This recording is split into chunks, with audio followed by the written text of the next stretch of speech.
warahmatullahi wabarakatuh. Kembali lagi di Tas Buku, komunitas bedah buku. Oke, kali ini perkenalkan, nama saya Muhammad Farul Rasotikin, dan di samping saya ada Bapak Nos Angger Anugrah yang akan membedah buku kali ini. Mungkin bisa dijelaskan Pak, apa yang akan dibedah buku kali ini? Ya, hari ini mungkin pas ya, kebetulan saya hari ini juga di semester ini juga ngajar sistem endokrin, jadi pas sekali. Jadi saya mau membedah buku nih, namanya Asuhan Keperawatan Sistem Endokrin, dengan pembahasan Anda dari Nom. Nanti saya akan ulas terkait buku ini. Kenapa ini buku menarik, jadi saya akan ulas. Untuk mengetahui lebih lanjut, oke, saksikan bedah buku kali ini. Ya, assalamualaikum warahmatullahi wabarakatuh. Kembali lagi di Tas Buku, komunitas bedah buku, yang hari ini kita akan mengulas tentang buku sistem endokrin. Nah, jadi kebetulan pada kesempatan kali ini, semester genap ini, kebetulan saya juga mengajar di KMP 2 dan sistem endokrin juga. Jadi saya ingin mengulas terkait sistem endokrin. Nah, di buku ini yang saya akan ulas ya. Jadi buku ini yang saya ingin ulas. Hari ini kita akan mengulas buku ini, buku Asuhan Keperawatan Sistem Endokrin. Ini penulisnya adalah Bu Nur Aini. Jadi kenapa saya memilih buku ini? Yang pertama karena buku ini kelihatan keren ya. Jadi kalau dilihat dari bukunya ini, tampilan bukunya keren ya. Warnanya hitam, terus dengan perpaduan dengan warna biru, dan kelihatan minimalis dan keren. Jadi selain itu juga dibanding buku sistem asuhan keperawatan yang lain, kelihatannya buku ini paling berisi gitu, kelihatan paling berisi, sehingga saya juga menggunakan buku ini sebagai acuan untuk mengajar sebenarnya. Nah, hari ini kita akan mengulas nih, kenapa buku ini menjadi buku yang bagus gitu ya, terkait asuhan keperawatan sistem endokrin.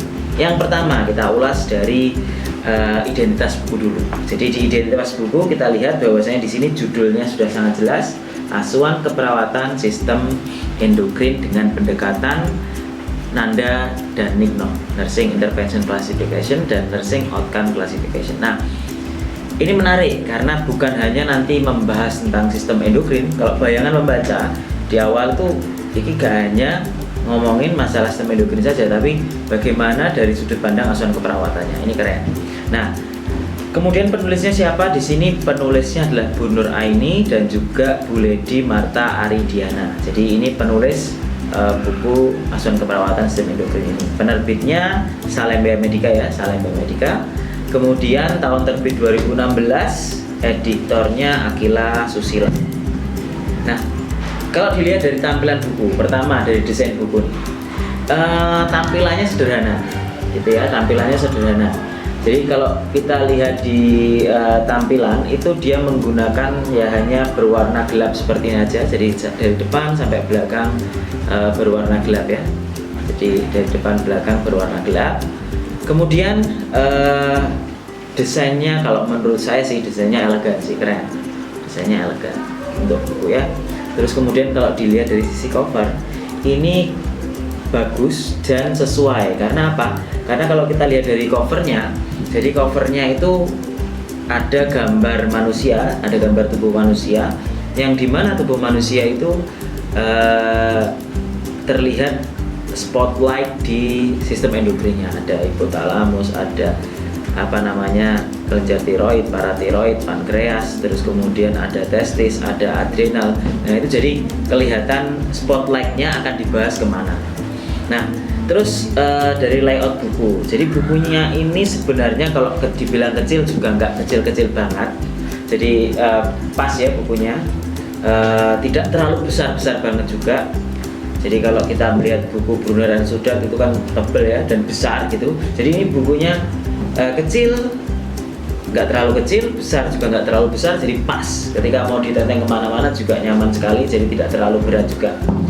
Jadi itu tampilan buku. Secara garis besar sebenarnya ada yang unik dari buku ini ya. Jadi buku ini berbeda dengan buku yang lain. Jadi ada di tengah-tengah buku nanti ada namanya extension nih. Nah, ada lembar extension. Jadi lembar tambahan yang sebenarnya di sini akan mengulas lebih lengkap. Kalau dibahas kecil maka dia tidak cukup. Jadi ada lembar extension. Nah, seperti ini. Ini menurut saya sih, saya baru menemui ini sih buku yang keren seperti ini ya. Jadi ada lembar extensionnya. Nah, terkait isi buku redaksional tata bahasa, kalau saya baca memang buku ini mengulas sesuatu dengan formal ya, bahasanya bahasa formal, bahasa sederhana seperti itu. Gaya penulisannya juga memperhatikan betul sesuai nalar, logika, terus kemudian saling berkaitan antara gambar dan tulisan, serta akurasi dan kebenarannya terjamin karena ada referensinya. Nah, kemudian kalau dibilang baca ini membosankan apa enggak sih? Sebenarnya sih, kalau misalnya kalau mau jujur, jadi membaca buku, kalau bukunya adalah buku pelajaran ya memang ya begitulah. Kalau kita nggak ada urgensi tertentu, misalnya saya ingin mengetahui tentang itu ya malas baca. Tetapi secara garis besar ini cukup menyenangkan sih untuk dibaca ya. Nah, sekarang kita akan mengulas terkait isi ya. Jadi buku meskipun tampilan menarik di depan, covernya menarik, elegan, tapi kalau isinya jelek ya percuma. Tapi kalau saya menilai buku ini isinya luar biasa, jadi lengkap ya. Isi dari buku ini lengkap. Yang pertama di bab 1. Nah, di bab 1 ini mengulas secara umum garis besar terkait sistem endokrin. Jadi di sini menampilkan kelenjar-kelenjar endokrin. Ada berbagai macam kelenjar endokrin. Di sini ditampilkan ada kelenjar hipotalamus, pineal, hipofisis, tiroid, paratiroid, adrenal, ovarium, plasenta, testis, GH, pankreas, dan GIT. Jadi ini ditampilkan di awal dan dia mengulas di awal, ada anatominya, ada fisiologinya, dan lengkap ini terkait sistem endokrin di bab 1. Jadi di bab 1 ini kalau bisa kita lihat sebenarnya tampilan awal, ulasan awal terkait memang kelenjar-kelenjar, hormon-hormon apa yang dihasilkan oleh kelenjar di sistem endokrin. Nah, kemudian di bab 2.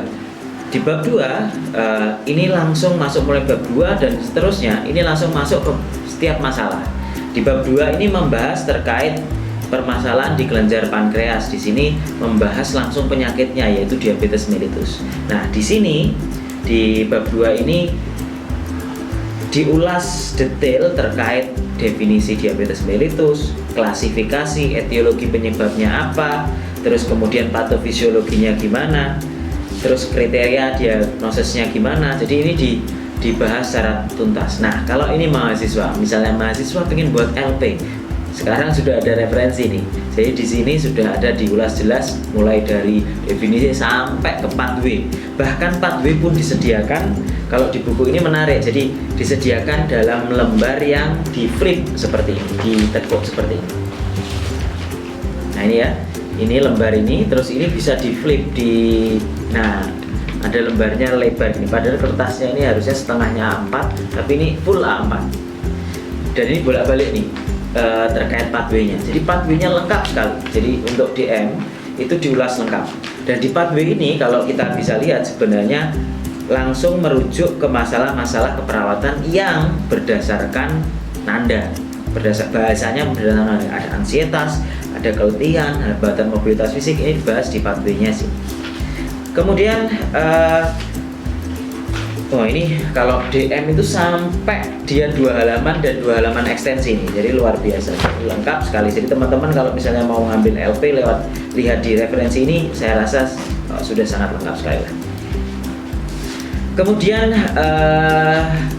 bahkan di sini juga ada intervensinya nanti apa, terus bagaimana diagnosanya yang muncul apa, itu sudah ada di sini juga. Jadi enaknya seperti itu ya. Terus kemudian ada komplikasi dan yang lain-lain. DM ini paling lengkap nih dibahas di sini ya. DM-nya lengkap dibahas di sini. Kemudian di bab 3 Bab 3 ini membahas tentang hipotiroidisme.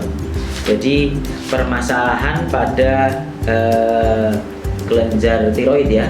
Ada kelenjar tiroid yang diulas di sini adalah hipotiroidisme. Di sini sama juga ada definisi sampai ke pathway. Jadi ada definisi sampai ke pathway. Cuma kalau saya lihat DM ini menduduki kelenjar pankreas ini menduduki bahasan yang paling banyak, paling tebal. Jadi segini sendiri. Jadi bahasan yang paling tebal sendiri. Terus kemudian ada hipotiroidisme. Nah, jadi hipotiroidisme di sini juga lengkap dibahas pengkajian. Nanti ada intervensinya apa menurut NIC, Nursing Intervention Classification. Masalah keperawatannya apa diulas juga di sini. Jadi ini lengkap sekali ya. Jadi terus kemudian di bab 4 ini terkait kelenjar adrenal nih. Nah, di kelenjar adrenal ini membahasnya yang pertama adalah Cushing syndrome. Selain Cushing syndrome sebenarnya juga membahas terkait permasalahan kelenjar adrenal yang lain. Seperti di sini ditampilkan sebelum itu menariknya buku ini, NIC-NOC itu disajikan dalam bentuk seperti ini. Jadi disajikan dalam bentuk bagan ya. Nah, disajikan dalam bentuk bagan. Jadi kalian juga nggak perlu buka NIC, nggak perlu buka NOC, tapi ini sudah ditampilkan dalam bentuk bagan seperti ini. Ini menarik. Ini menarik. Nah, di kelenjar adrenal ini juga bahas juga terkait penyakit Addison juga. Jadi tidak hanya ini aja ya, penyakit Addison. Lihat ini menarik ya. Jadi kalau kita lihat tampilan gambarnya ini juga menarik, terus ulasannya juga bagus terkait ini. Jadi saya rekomendasikan sih sebenarnya buku ini untuk bisa dipelajari. Terus kemudian di bab 5 ini membahas tentang penyakit-penyakit gigantisme, akromegali. Ini kaitannya dengan kelenjar tiroid ya. Jadi membahas tentang gigantisme, orang yang besar, atau akromegali, wajahnya itu kayak besar gitu. Nah, itu dibahas ini di sini. Ada penata laksanaannya, ada definisinya, diulas tuntas di sini. Nah, kemudian di bab 6 ini membahas tentang hipopituitarisme. Jadi kelenjar pituitari ya, ada masalah di pituitari ini juga dibahas tuntas. Ada definisi, ada klasifikasi, ada patofisiologi, ada pathway di buku ini. Nah, di paragraf 7 ada hiperparatiroidisme. Jadi ini masalah terkait sistem paratiroid ya, kelenjar paratiroid. Ada hiperparatiroidisme. Sama seperti bab-bab sebelumnya, ini juga dibahas tuntas, ada definisi dan yang lain-lain, sampai bahkan NIC-NOC-nya juga ditampilkan di sini. Jadi menarik ya. Jadi kalau kita lihat sebenarnya buku ini terdiri dari 7 bab ya, terdiri dari 7 bab dan total halaman 360 halaman. Jadi cukup, kalau menurut saya cukup lengkap, cukup tebal. Kenapa bisa lengkap? Saya katakan lengkap karena satu, penyakit diulas tuntas di sana, lengkap, ada definisi, terus ada patofisiologi, ada etiologi, terus kemudian ada NIC, ada NOC, lengkap diulas lengkap di sana. Bahkan penyakit yang diulas dalam satu kelenjar tidak hanya satu, ada 2 penyakit, ada 3 penyakit. Jadi satu penyakit itu diulas tuntas, satu penyakit diulas tuntas. Jadi ini menurut saya menarik. Terus dan juga di sini juga menariknya di keunggulan buku ini, kalau saya simpulkan bahwasanya buku ini disertai dengan gambar-gambar yang menarik sehingga kita tidak bosan nih membacanya. Contoh, nah misalnya ada penyakit ini hipotiroidisme, jadi ada gambarnya hipotiroidisme. Bahkan sebagian gambar disajikan juga berwarna. Ini ya, ini dari anatomi kelenjar adrenal. Jadi urutan seperti ini ditampilkan dalam berwarna dan itu menarik juga. Terus kemudian tadi menariknya saya simpulkan bahwasanya buku ini beda dengan yang lain karena web of caution atau patofisiologi itu disajikan dalam kertas adisional, kertas tambahan. Jadi kalau kertasnya hasilnya segini, jadi ini tampilkan seperti ini. Jadi ini menurut saya sangat menarik. Terus kemudian sumber, nah ini paling penting ya. Jadi ketika buku itu ditulis oleh penulis, maka sumber dari buku itu harus jelas. Nah di sini sumber-sumbernya diambil dari sumber-sumber yang terpercaya.